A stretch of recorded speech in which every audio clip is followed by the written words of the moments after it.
My family isolated me and called me damaged goods, until the groom's sister stood up at the wedding and revealed the secret that changed everything.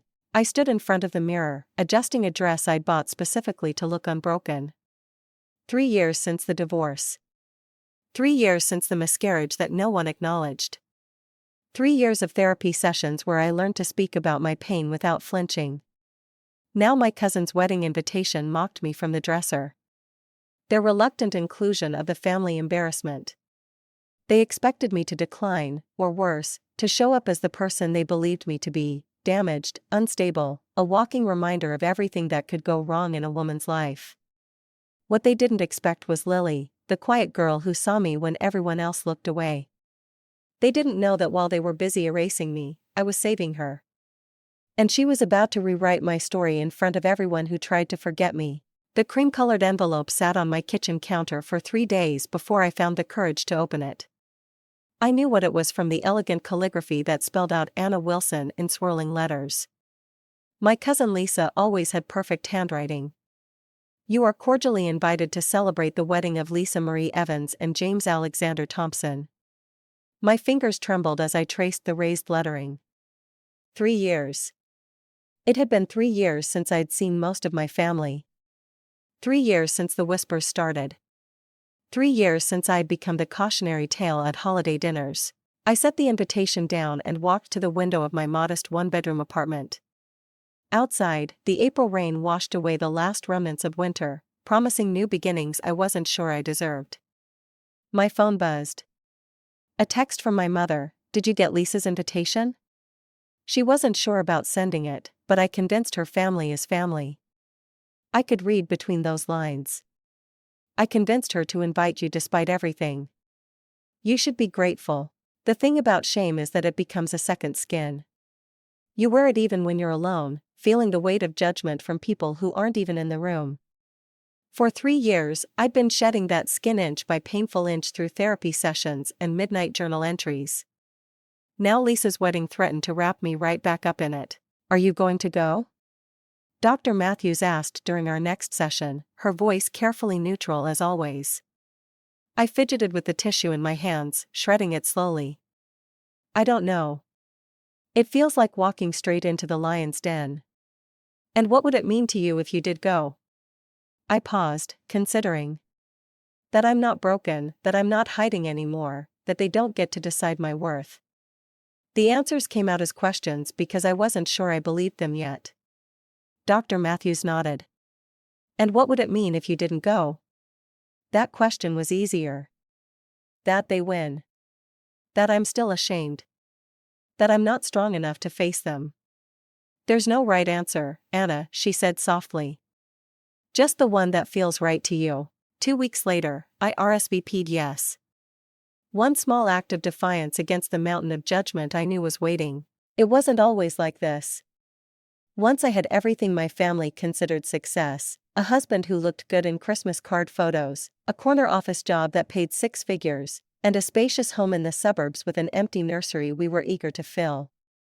I was the golden child, the one who did everything right, until the day I came home early with celebratory champagne after a promotion and found Tim in our bed with my best friend Sarah. Until the screaming match that followed sent me to the emergency room, bleeding and alone. Until the doctor's gentle voice confirmed what I already knew, there would be no baby. Not this time. Infertility had already stretched the fabric of our marriage thin. Tim's betrayal and the miscarriage tore it beyond repair. The divorce papers came with a note, I can't do this anymore. I need someone whole. Whole, as if I were now incomplete, as if parts of me had been carved away, leaving something less than human behind. The breakdown that followed was spectacular and public. Forced leave from my prestigious law firm, a psychiatric hold that my family only referred to in hushed tones, sleeping pills, and wine one desperate night that landed me in the hospital again. By the time I emerged from the darkness, Tim had remarried, my position at the firm had been filled, and my family had learned to celebrate holidays without me. 3 years of rebuilding myself from the ruins, and now Lisa's wedding invitation sat on my dashboard as I drove the 4 hours to my hometown, a knot of anxiety tightening in my chest with every mile. 50 miles outside of town, my breath started coming in short gasps.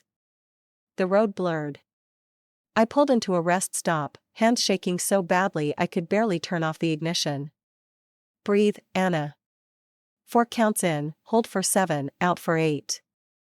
I fumbled for my phone and saw a voice message from Dr. Matthews. She must have sensed I'd need it today. Anna, I'm thinking of you this weekend. Remember what we've practiced. You are not defined by other people's narratives about you. Your worth isn't determined by their understanding of your journey. Take up space. You belong there as much as anyone else. Call me if you need to. I played it 3 times, breathing along with her calm voice until the tightness in my chest loosened.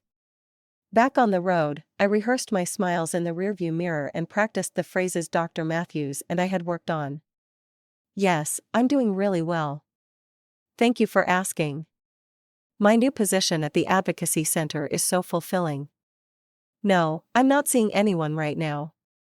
I'm focusing on myself. Phrases designed to deflect pity and project stability, armor against the sideways glances and whispered conversations that would start the moment I walked in. The hotel hosting the rehearsal dinner gleamed with polished marble and crystal chandeliers, perfect like Lisa always was. I smoothed down my navy blue dress, conservative but flattering, and walked through the lobby with my chin up, the way Dr. Matthews had taught me. Anna, oh my goodness, you actually came. My Aunt Carol's voice carried across the reception area, alerting everyone to my arrival. Her hug was stiff, performative. You look healthy, she said, her eyes scanning me for signs of instability. We weren't sure you'd make it. I wouldn't miss Lisa's big day, I said, the practiced smile firmly in place. Well, it's brave of you to come, considering everything. She lowered her voice on the last word, as if my past were contagious. The rehearsal dinner was a minefield of such encounters, cousins who hugged me too briefly, uncles who couldn't quite meet my eyes, old family friends who seemed surprised I could hold a normal conversation. Anna, Lisa air-kissed me when I finally reached the bride's table, my once close cousin now a stranger in designer clothes. Thanks for coming all this way. I know it must be difficult for you to be around happy couples. The dig was subtle but sharp. I swallowed it with my champagne. You look beautiful, Lisa. I'm so happy for you and James. She smiled tightly. We've seated you with the Thompson side. I thought it might be easier since they don't know, you know. They don't know your history. They haven't heard the stories. They won't be watching for signs of your brokenness. That's thoughtful. Thank you, I lied, letting her believe she'd done me a favor by separating me from my own family. The Thompson table was no sanctuary. I was seated between James's college roommate and a bridesmaid whose name I immediately forgot. The conversation flowed around me like I was a rock in a stream. So, you're Lisa's cousin? The bridesmaid asked, her voice tinged with curiosity. I'm surprised we haven't met before. I've been away, I said simply. Oh, right. Lisa mentioned something about that. Her eyes gleamed with the thrill of potential gossip. You were married before, right? Before I could answer, another bridesmaid leaned across the table. God, first marriages never last anymore. They're like practice runs for the real thing. Laughter rippled around the table. My fingers tightened around my water glass. I mean, look at James's brother, she continued, oblivious to my discomfort. His first wife was a complete disaster. Now he's with someone perfect for him. Sometimes you have to go through the wrong person to find the right one. Anna was married to a lawyer, wasn't she? My Aunt Carol had appeared behind me, glass of wine in hand. Such a shame how that ended, but that's what happens when you rush into things. I hadn't rushed. Tim and I dated for 3 years before marrying. We'd planned our life together carefully, but that wasn't the narrative they'd created. Some women just aren't cut out for marriage, another aunt chimed in. Or motherhood. No man wants a woman with baggage, or wombs with mileage, if you know what I mean. The comment sliced through me like a blade. My miscarriage, my private agony, reduced to a crude joke. I felt myself disconnecting, a defense mechanism I'd worked so hard to overcome in therapy. Stay present, Anna. Don't retreat. But the room was spinning slightly, voices becoming distant as I struggled to maintain composure. "If you'll excuse me," I murmured, pushing back my chair. "I need some air." No one tried to stop me. I was almost to the door when a quiet voice cut through the buzz of conversation. "Actually, you guys should know this." I turned to see a young woman standing shakily, her hands gripping the edge of the table. Lily Thompson, James's younger sister, 19, painfully shy with dark hair that fell across her face like a shield. I'd only met her briefly during introductions. The room fell silent. The silence that descended over the rehearsal dinner was immediate and heavy. Every head turned toward Lily, whose face had gone pale except for 2 bright spots of color high on her cheeks. I froze halfway to the exit, caught in the spotlight of attention alongside her. "Lily, honey, what are you doing?" James's mother whispered, trying to tug her daughter back into her seat. Lily shook her off gently and took a deep breath. "You're all talking about Anna like she's some kind of failure, but none of you know what she did for me." My heart hammered against my ribs. Lily and I had never spoken about our time together. It was an unwritten agreement between us, a secret sanctuary we'd built and then left behind. 2 years ago, Lily continued, her voice gaining strength despite the tremor in her hands, I was hospitalized after I tried to kill myself. Gasps rippled through the room.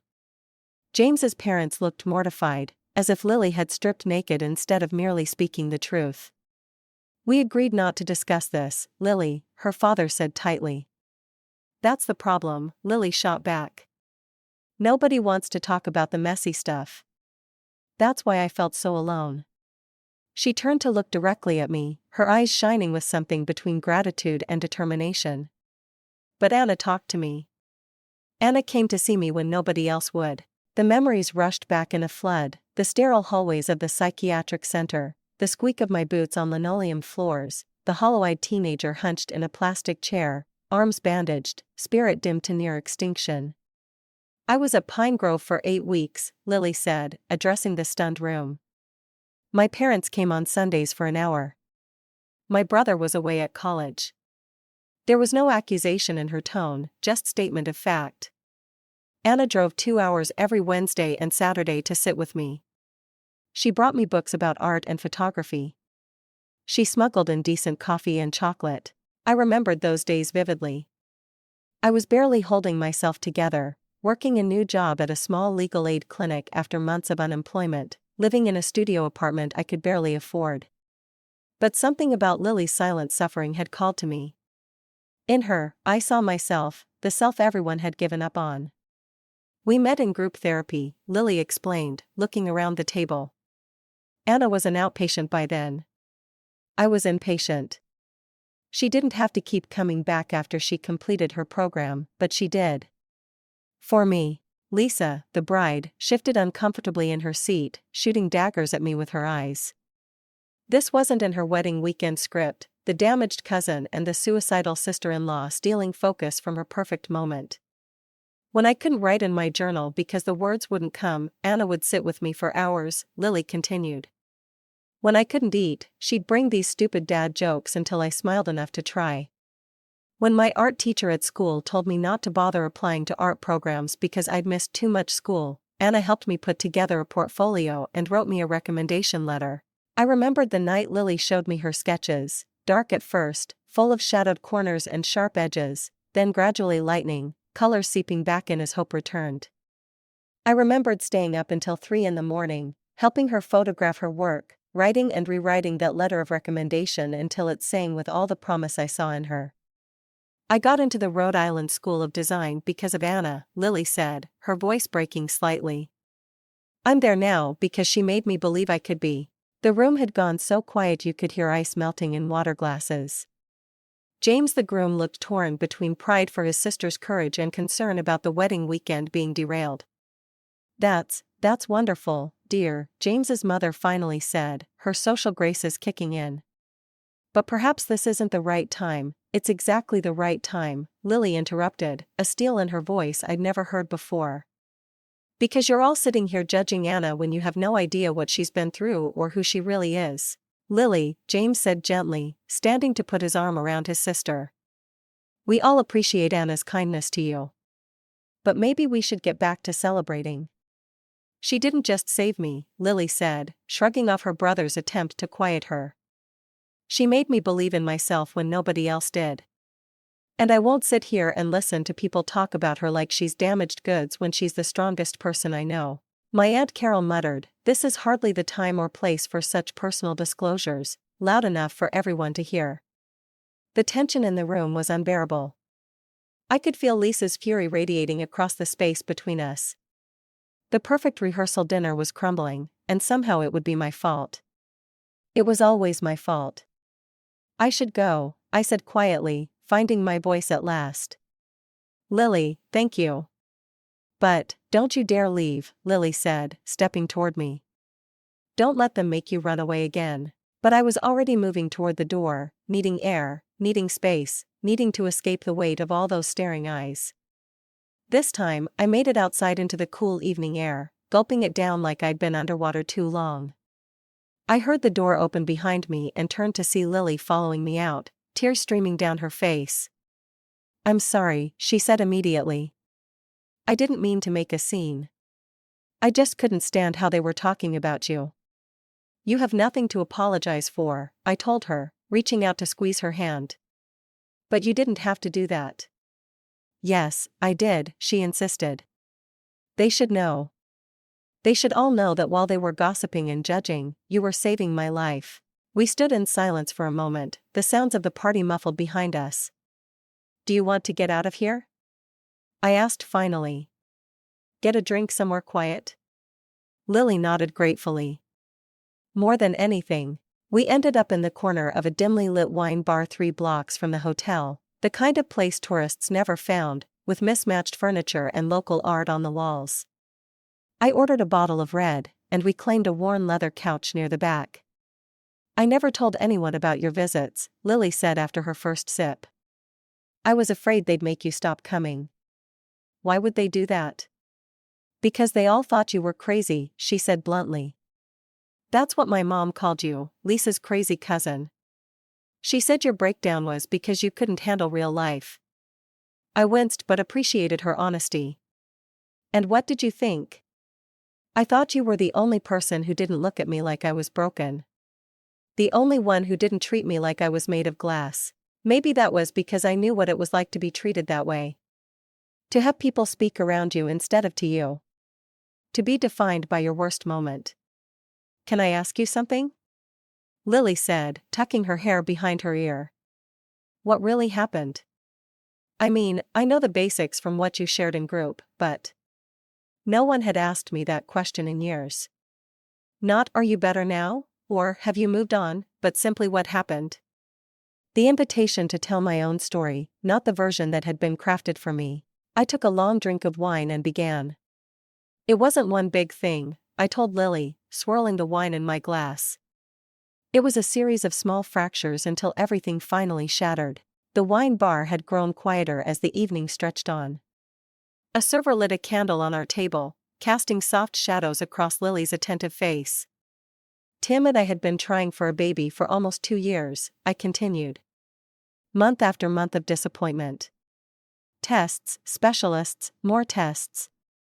The word unexplained infertility hanging over us like a curse.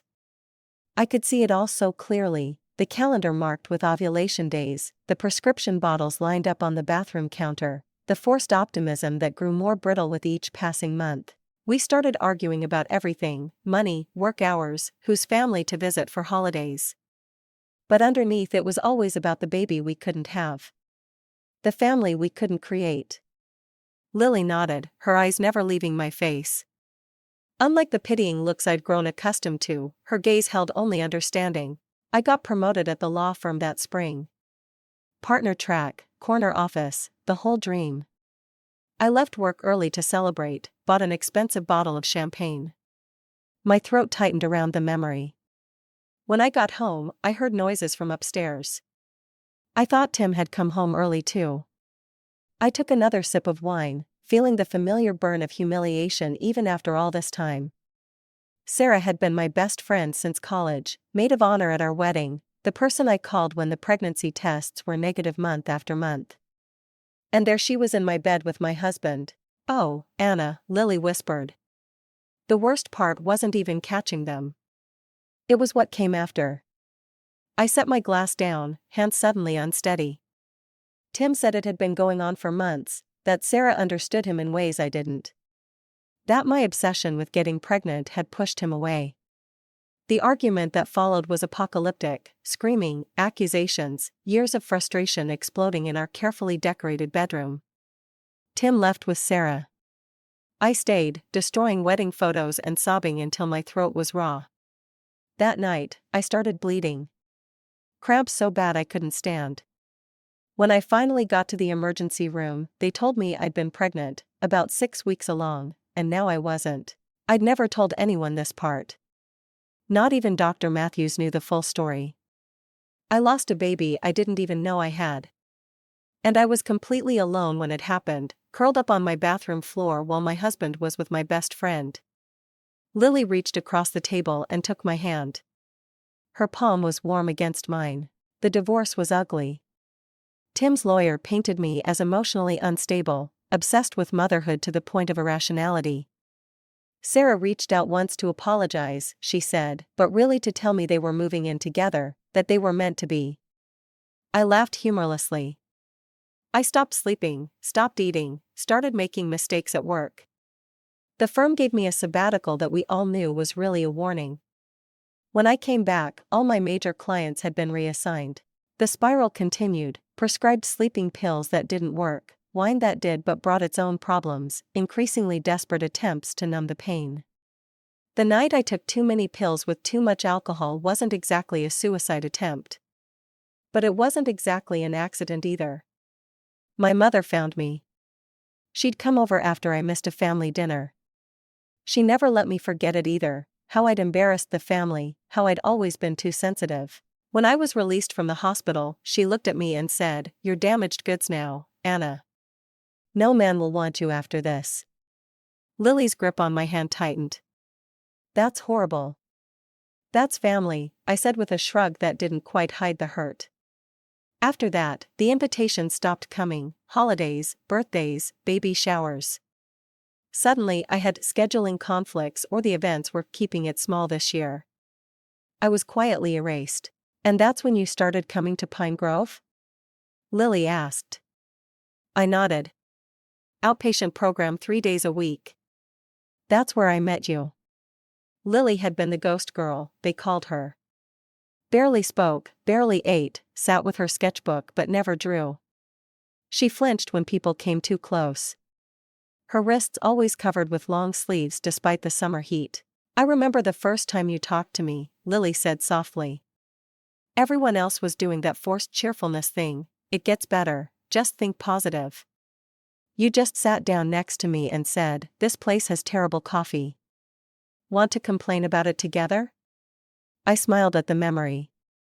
"The coffee really was awful. You didn't try to fix me. You just kept showing up." Lily's eyes filled with tears. "Even after you finished your program, you kept coming back. You'd bring me real coffee and candy bars and these little watercolor sets. You started painting again," I remembered. "Little splashes of color at first. Then those amazing abstract pieces. And you started writing in that journal." Lily added, "You said it was the first time you'd written anything besides legal briefs in years." We'd given each other small goals each week. Tiny steps toward reclaiming ourselves: eat a full meal, take a walk outside, call someone you miss, create something, anything, even if it's terrible. "My mother came to visit me in the hospital once," Lily said, her voice hardening. "She kept saying how disappointed she was, how she didn't understand why I would do this to the family. Like my pain was an inconvenience." "My mother said the same things," I told her. "That I wasn't sane enough to raise children anyway. That I should be grateful Tim left before we had kids. That no decent man would want me now." "Funny how they use the same scripts, isn't it?" Lily said with a bitter laugh. "Different families, same toxic playbook." I lost everything, I confessed. My marriage, my career trajectory, my home, my friends. Sarah got them in the divorce too. Apparently they all chose sides. Not everything, Lily corrected. You didn't lose yourself. Not completely. You found your way back. Had I? Some days I wasn't sure. The woman I used to be felt like a character in a book I'd read long ago, ambitious, confident, certain of her place in the world. The woman I was now felt provisional, still assembling her pieces. I never told anyone about your visits, Lily said again. Not even James. I was afraid, I don't know, that they'd see it as more evidence that you were unstable, hanging around a psychiatric facility even after you were discharged. Thank you for saying something tonight, I told her. Not for me, but for yourself. That took incredible courage. Lily shook her head. You didn't just help me, Anna. You showed me what strength looks like in someone who's been through hell. Everyone thinks strength is never breaking, but real strength is continuing after you've been broken. The tears came then, silent and unexpected, not from pain or shame, but from the simple, overwhelming relief of being seen. Of someone finally recognizing the battle I'd been fighting alone for so long. I'm proud of you, I whispered, squeezing her hand. Look at you now. Art school. Standing up to your family. You did that because you showed me it was possible, Lily insisted. When everyone else was treating me like I was fragile or damaged, you treated me like I was worth fighting for. You never gave up on me. We sat in comfortable silence for a while, the weight of shared understanding between us. They're going to be furious tomorrow, I said finally. Lisa's probably rewriting the seating chart right now to put me in the parking lot. Lily laughed. Let them be angry. Truth is more important than keeping up appearances. A strange warmth bloomed in my chest. For 3 years I'd been carrying the weight of my family's judgment alone. Now, somehow, I had an unexpected ally, not just any ally, a fierce, brave young woman who had faced her own demons and emerged stronger. So, what do we do now? I asked. Lily's smile turned mischievous. Now we go back to the hotel, get some sleep, and prepare for tomorrow because I have a feeling the wedding reception is going to be interesting. For the first time since opening Lisa's invitation, I felt something like hope. Not because anything had changed, the judgment would still be there, the whispers would continue, but because I wasn't facing it alone anymore. To surviving family functions, I said, raising my glass. To damaged goods, Lily countered with a spark in her eye. We clinked glasses, 2 women rewriting the stories others had written for us, one truthful word at a time. Morning light filtered through the hotel curtains as I stared at the ceiling, mentally preparing for the day ahead. Sleep had come in fits and starts, my mind replaying Lily's words from the rehearsal dinner, the shocked faces, the uncomfortable silences, the barely contained fury radiating from Lisa. My phone buzzed with a text from my mother, we need to talk before the ceremony. Room 312. The message carried no warmth, just the sharp command I'd grown accustomed to. I showered quickly, dressed in casual clothes, and headed for the hotel restaurant, postponing the inevitable confrontation. Coffee first, courage second. The restaurant buzzed with wedding guests, conversations dropped to whispers as I entered. News traveled fast in these circles. I grabbed a coffee to go and was nearly at the elevators when someone called my name. Anna, wait. James, the groom, jogged toward me from the lobby, already dressed in khakis and a button-down shirt for the morning's activities. His face held none of the judgment I'd been expecting. Hey, he said, slightly out of breath. Do you have a minute? We found a quiet corner in the lobby, away from curious eyes. James fidgeted with his watch, a nervous habit I recognized from our few previous meetings. About last night, he began. I wanted to thank you. Whatever I'd been expecting, it wasn't gratitude. Thank me? I echoed. For what? For my sister. His voice caught slightly. I had no idea about any of it. The visits, the art school applications, all of it. I was away at grad school when Lily was hospitalized. My parents downplayed everything. Said she was having a hard time and would be home soon. I remained silent, letting him continue. They never told me how serious it was. James's eyes fixed on a point beyond my shoulder. When she came home, everyone just pretended it never happened. Classic Thompson family approach, ignore problems until they go away. Lily needed someone to acknowledge her pain, I said quietly. Not dismiss it. I know that now. James ran a hand through his hair. After dinner, we talked for hours. First time we've really talked in years. She showed me her art portfolio, the one you helped her put together. It's incredible. A small smile crossed my face. She's incredibly talented. I should have been there for her, he said, regret etching lines around his eyes. I'm her brother. You're here now, I offered. That counts for something. James nodded, then lowered his voice. Look, Lisa is upset about last night. She thinks you and Lily planned it to take attention away from her. The absurdity of the accusation would have been laughable if it wasn't so painful. We didn't. I know, he interrupted. Lily told me everything. I just wanted to warn you that Lisa's on the warpath. She's talking about asking you to leave. It's her wedding, I said stiffly. If she wants me gone, no, James said firmly. Absolutely not. I've already told her that's not happening. If you go, Lily goes, and if Lily goes, I go. And there's no wedding without the groom. He gave a small, tight smile. Lisa will come around. She just needs time to realize this weekend isn't actually all about her. Something in his tone made me wonder if this was a recurring issue in their relationship. Before I could respond, the elevator dinged and my mother stepped out. There you are, she said, spotting me immediately. I've been texting you. James squeezed my arm reassuringly before excusing himself. As he walked away, my mother frowned. What was that about? Just wedding day pleasantries, I lied. You wanted to talk? She led me to a secluded alcove. Her disapproval was a tangible force. What were you thinking, Anna? Creating a scene like that? I didn't create anything. Lily spoke up on her own. After you obviously manipulated her into it, my mother said coldly. That poor troubled girl. You always did know how to exploit weakness. The accusation stung worse than I expected. Is that what you think of me? That I'd use someone's mental health struggles for, what? Attention? It wouldn't be the first time, she muttered.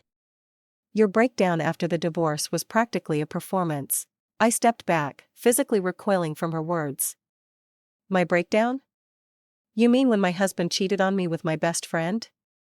I lost a baby I didn't even know I was carrying and then tried to kill myself? My voice had risen, and a passing hotel employee glanced our way curiously. Keep your voice down, my mother hissed. This is exactly what I'm talking about. Always so dramatic.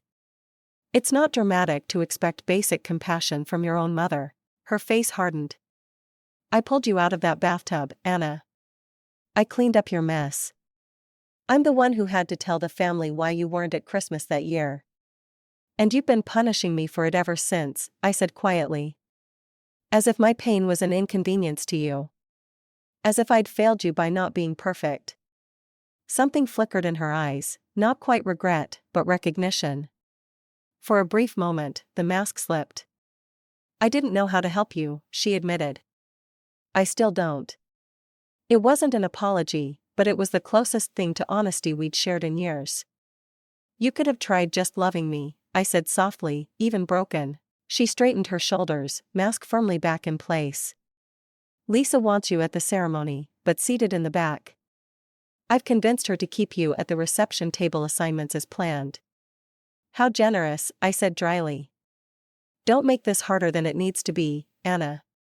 She checked her watch. The bride's brunch starts in 20 minutes. I suggest you skip it. After she left, I retreated to my room, collapsing onto the bed. The day stretched before me, hours to fill before the afternoon ceremony.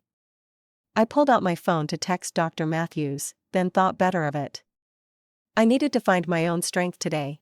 A soft knock at my door startled me.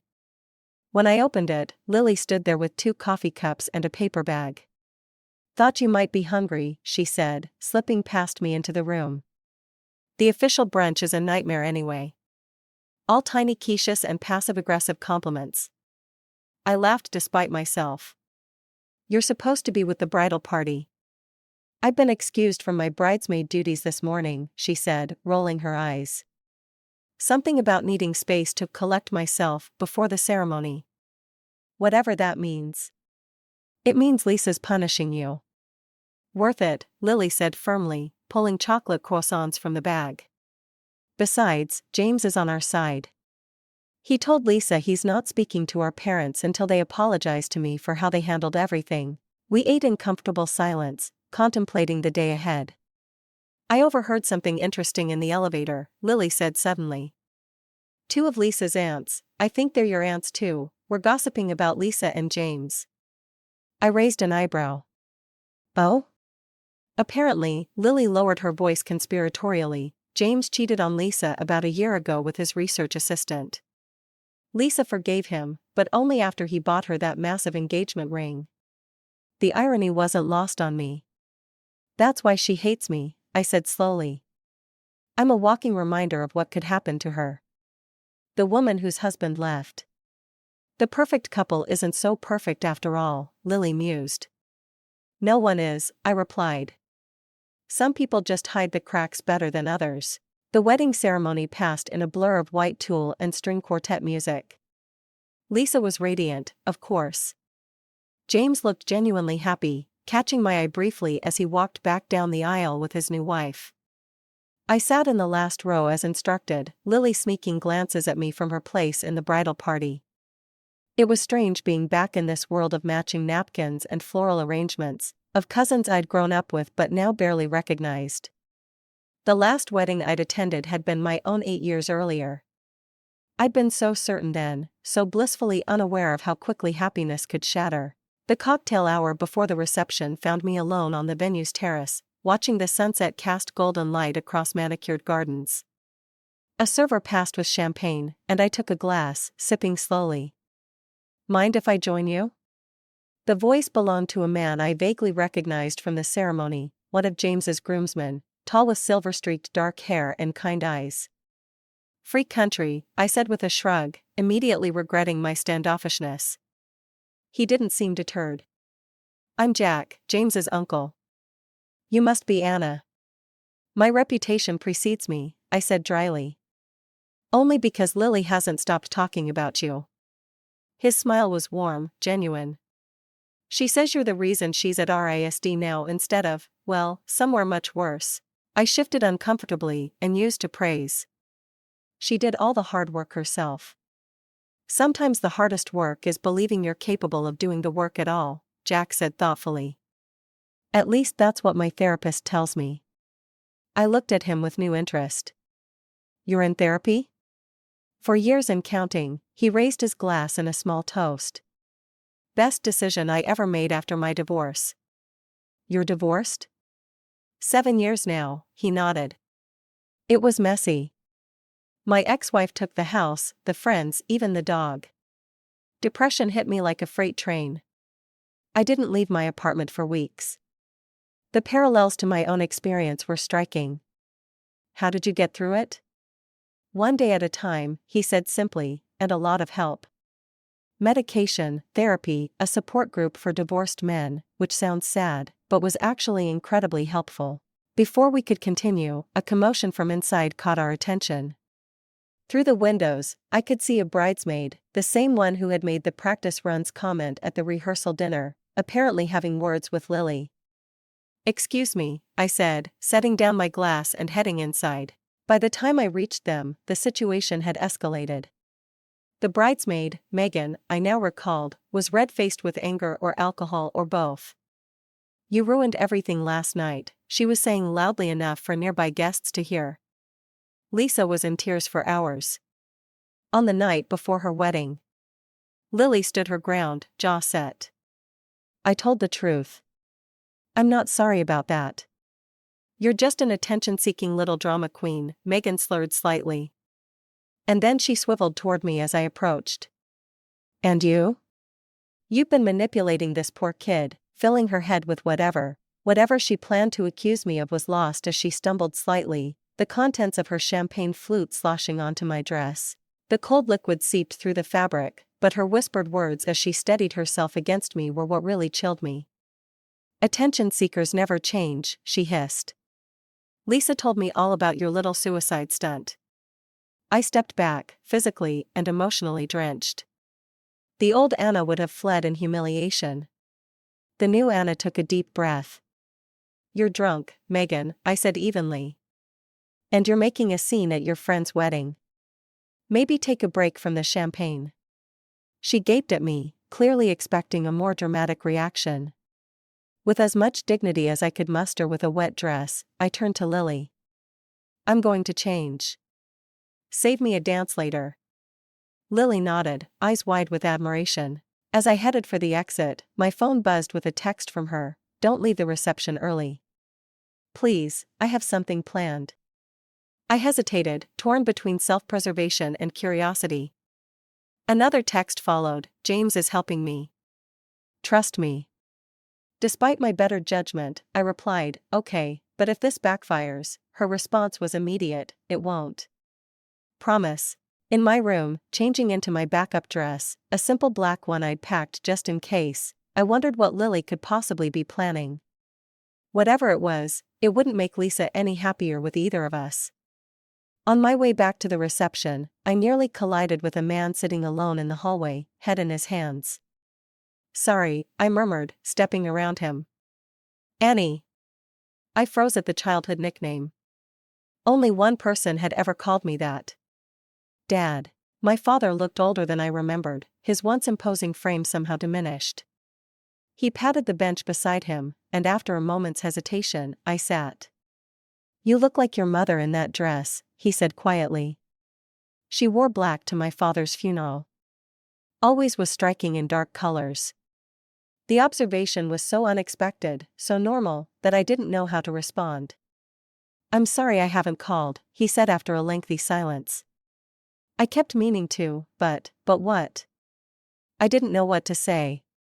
His hands twisted together in his lap, my own nervous habit inherited from him. "When you were in the hospital, I couldn't bear to see you like that. It reminded me too much of myself." I turned to face him fully. "What do you mean?" He sighed heavily. "Depression runs in my family, Annie. My father had it. I've had it most of my life. When you were diagnosed, I felt responsible." "You never told me," I said, pieces of my childhood rearranging themselves in this new light. The days my father spent in bed with migraines, the mood swings, the periods of withdrawal. "Men of my generation weren't supposed to talk about such things," he said simply. "We were taught to push through, to never show weakness. When you broke down, your mother blamed me. Said my melancholy tendencies had poisoned you somehow." "That's ridiculous," I protested. "Depression isn't contagious." "No, but it can be inherited." He met my eyes directly. "I should have warned you, prepared you. Instead, I abandoned you when you needed me most. Just like my father did to me." The admission hung between us, fragile and profound. Not quite healing, but perhaps the beginning of understanding. "It's not too late," I said finally. "To break that pattern." He nodded slowly, thoughtfully. "No, I suppose it isn't." As the reception hall came into view, filled with light and music, my father offered his arm. Together we walked back into the celebration, two imperfect people taking one small step toward reconciliation. The reception was in full swing when we entered. Crystal chandeliers cast a warm glow over elegantly set tables. A live band played softly from a corner stage, everything perfect as Lisa had undoubtedly planned for months. My assigned table was near the back, populated mostly by James's distant relatives who regarded me with polite curiosity but no recognition. My father had been seated elsewhere with my mother and aunts, but he squeezed my shoulder reassuringly before departing. I watched the festivities unfold like a play I was no longer part of: the first dance, the cake cutting, the obligatory toasts from the best man and maid of honor. Through it all, Lily kept catching my eye from the head table, her expression a mixture of nervous anticipation and determination. As dinner plates were being cleared, James approached the microphone, champagne in hand. The traditional groom speech, I assumed, settling back in my chair. But after thanking the guests for coming, James veered off script. Before we open the dance floor, there's someone else who would like to say a few words. He gestured toward Lily, who rose tentatively. My sister has something special to share with us tonight.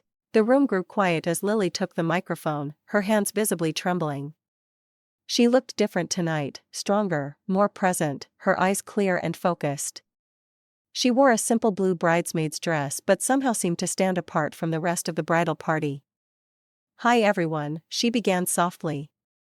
For those of you who don't know me, I'm Lily, James's little sister.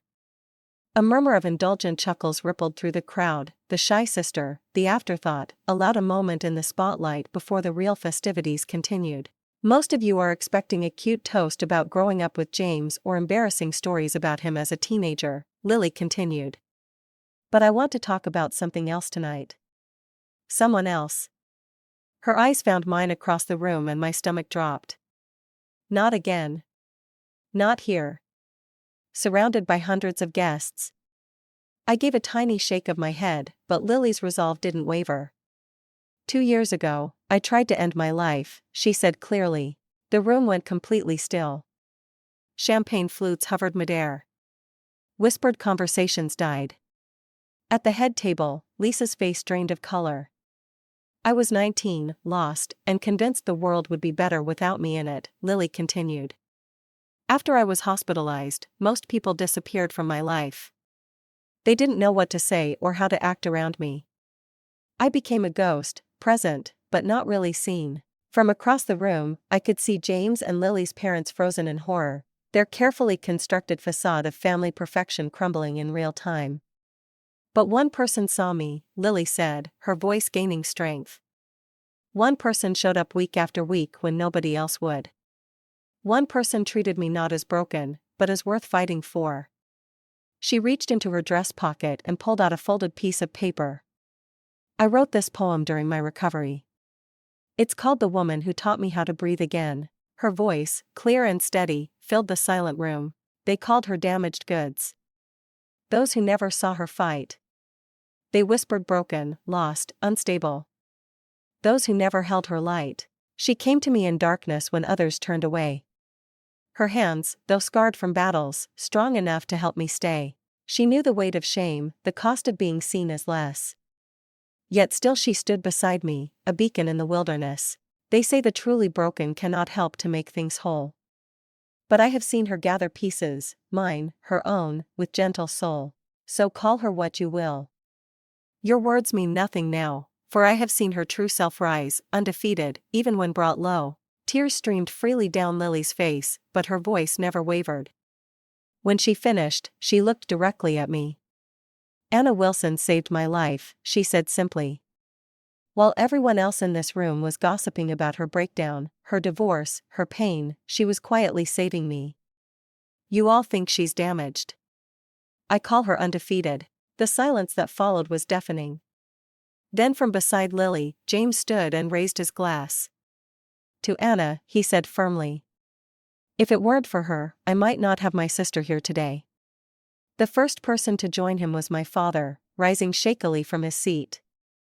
Then Jack, the uncle I'd spoken with earlier. One by one, people began to stand, raising glasses, until nearly the entire room was on its feet.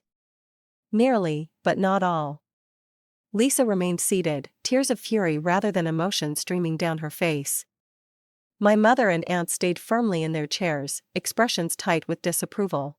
As applause filled the room, Lisa abruptly pushed back from the table and stormed out, her white gown billowing behind her like a storm cloud. A murmur of concern rippled through the crowd as the mother of the bride hurried after her. I sat frozen, unable to process what was happening. Across the room, Lily beamed at me through her tears, triumphant and vulnerable all at once. The band, sensing the need to redirect the emotional energy of the room, struck up a lively song.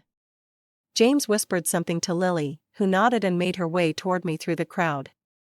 I know you're probably mad, she said when she reached me, her voice pitched low beneath the music. I'm not mad, I said truthfully. I'm just overwhelmed. I needed to do it, Lily insisted. For both of us. So people would know the truth.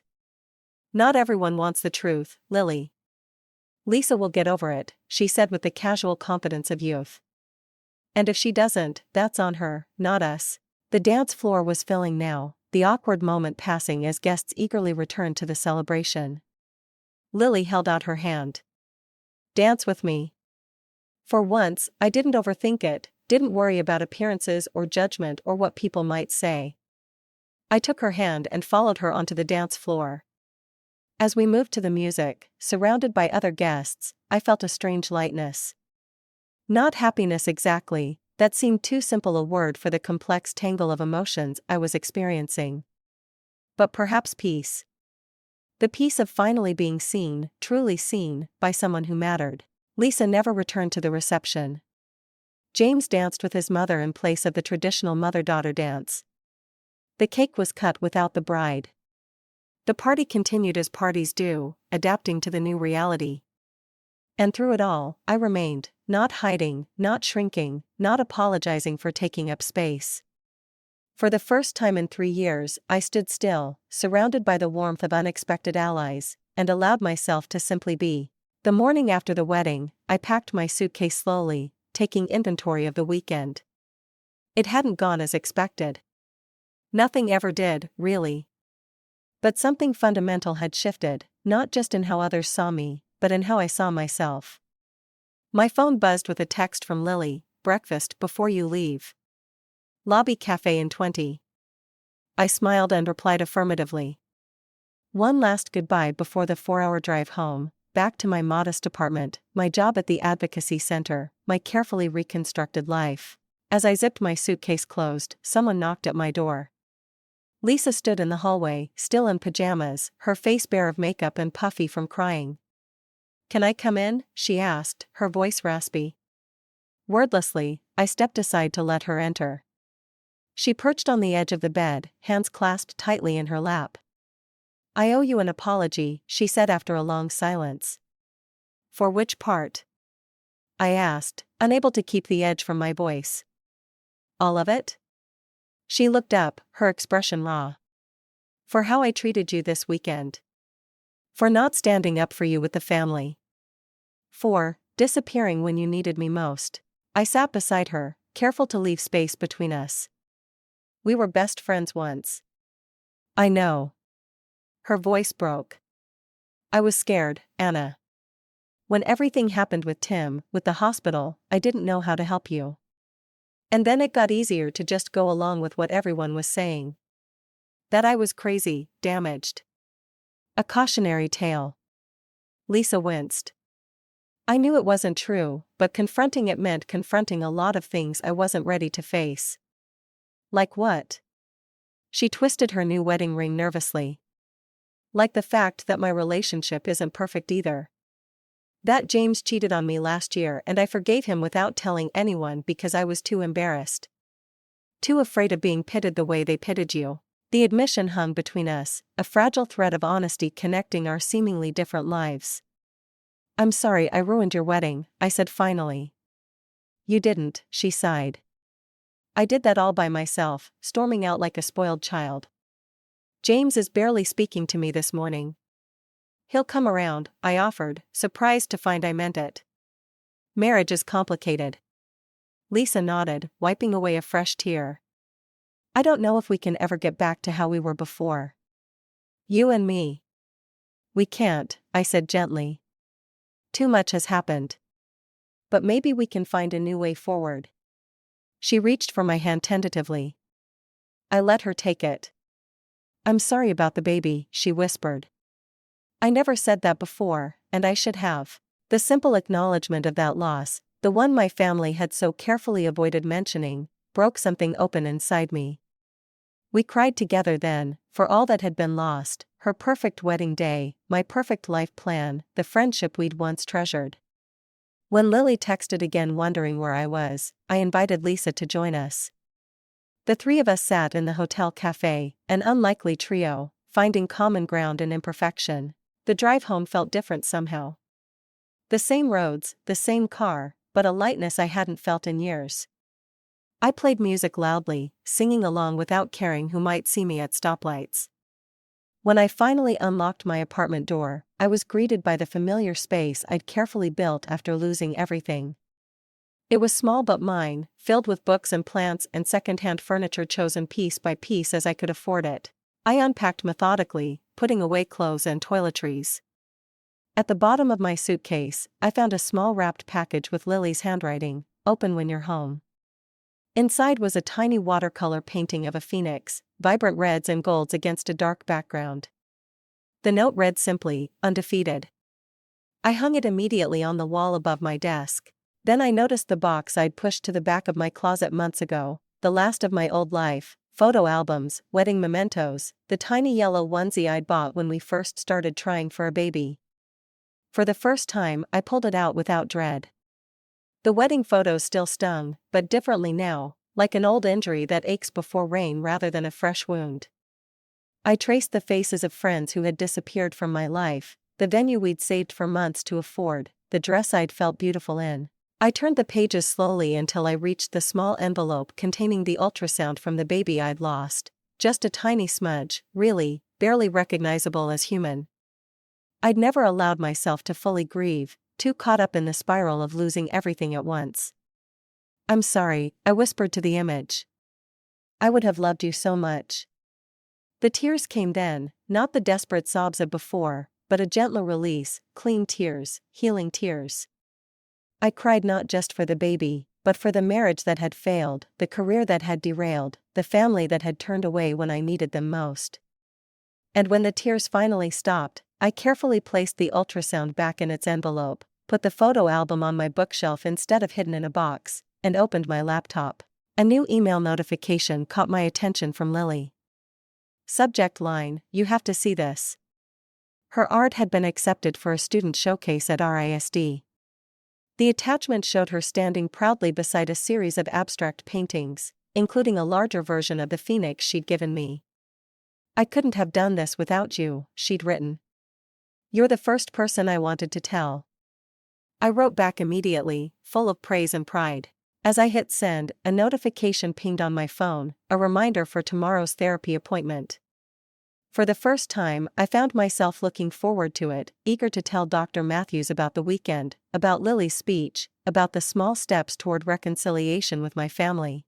The next afternoon, after my session, I stopped by the community center where I'd started volunteering recently. The director had asked if I'd consider leading a support group for women going through divorce and life transitions. "I'm not a therapist," I protested when she first suggested it. "No," she'd agreed. "You're something just as valuable, someone who's been through it and come out the other side." As I discussed the details with her, a man entered the office carrying a stack of flyers, tall with kind eyes and a tentative smile. "Sorry to interrupt," he said. "Just dropping off the announcements for next week's fundraiser." "Thanks, Mark," the director said. "Have you met Anna? She's starting a new support group here." We shook hands, his grip warm and firm. "Support group for women going through major life transitions," I explained, surprising myself with my confidence. "Divorce, career changes, identity shifts."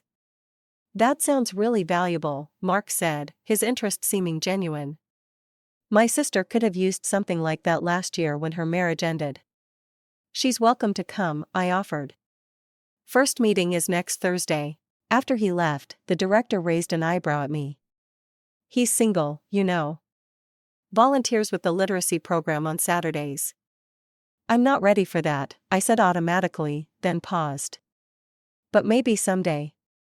The words felt true in a way they hadn't before, not a desperate hope or an empty platitude, but a genuine possibility. That evening my father called, our first real conversation in years. It was awkward, halting, both of us navigating unfamiliar territory. But when he suggested meeting for coffee the following week, I agreed without hesitation. "One step at a time," he said before hanging up, echoing my therapist's favorite phrase. Later, I opened my laptop and stared at the blank document I'd created weeks ago but never had the courage to fill. I typed the title, bold and simple, "My Story." I began to type, not about Tim or the divorce or the miscarriage. Not yet. Those chapters would come. Instead, I wrote about Lily, about finding strength in unexpected places, about how sometimes we save ourselves by trying to save someone else. When I finished, I read it over once, made a few small edits, and on impulse submitted it to an online magazine that published personal essays, not expecting anything, just taking one more small step toward reclaiming my voice. 3 weeks later, an email arrived. They wanted to publish it. The morning my essay went live, I sat nervously refreshing the page, watching as comments began to appear. Most were supportive. Some shared similar experiences. A few offered criticism, but one stood out from a username I didn't recognize. "Thank you for making me feel less alone." I thought I was the only one. I closed my laptop, tears pricking my eyes. Outside, spring sunshine filtered through my curtains. I grabbed my keys and headed for the door. The farmer's market would be open, and suddenly I wanted fresh flowers for my table, fresh bread for my dinner. On the sidewalk, I tilted my face toward the sun and took a deep breath. Not healed, healing. Not perfect, alive. Not unbroken, but undefeated. For the first time in 3 years, that felt like more than enough.